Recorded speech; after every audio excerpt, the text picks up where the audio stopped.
आम्ही निघालो फिरायला ट्रिपसाठी। आता मुलांना सुट्ट्या पडल्यात, मार्गे आम्ही पुण्याला जाणार आहोत। तर त्याच्यामधले जे पॉईंट्स आहेत ते मला दाखवते।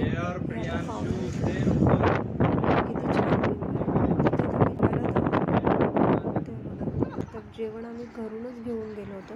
तर छानपैकी अशी चादर अंथरली आणि जेवायला आता मी बसणार। जेवण आम्ही घरूनच बनवून घेऊन गेलो। बाहेर कुठे फिरायला गेले की आपलं घरचं जेवण असेल, घरून बनवून घेऊन गेलेलं जेवण तिथे बाहेर झाडाखाली वगैरे असं शेतात वगैरे बसून जेवायला फार छान वाटतं।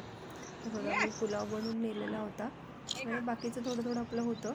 हे बघा बेसन पिठाचा पोळा, राईस तळलेले होते।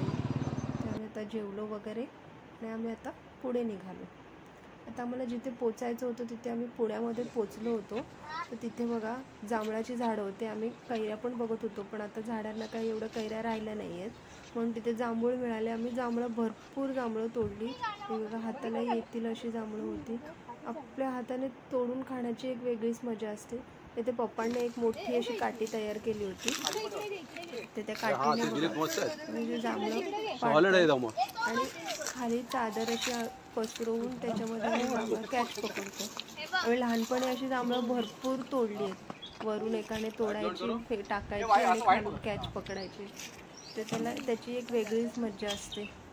अशा वरती सगळी जांभळं लागलेली होती, ते मोठ्या काठीने अशी तोडत होते आणि ते खाली कॅच पकडायची। कॅच पकडण्याची पण एक वेगळी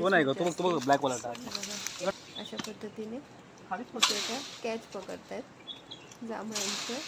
आणि बघा आता आम्ही तोडलेली थोडीफार जांभळं दाखवतो। हे बघा आमच्या चादरीत आता एवढी जांभळं आली आहेत।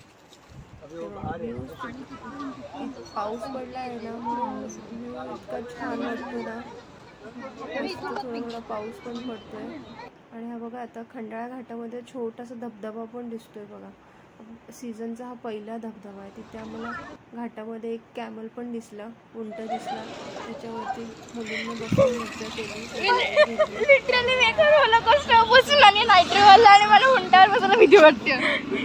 परतीच्या प्रवासाला निघालो।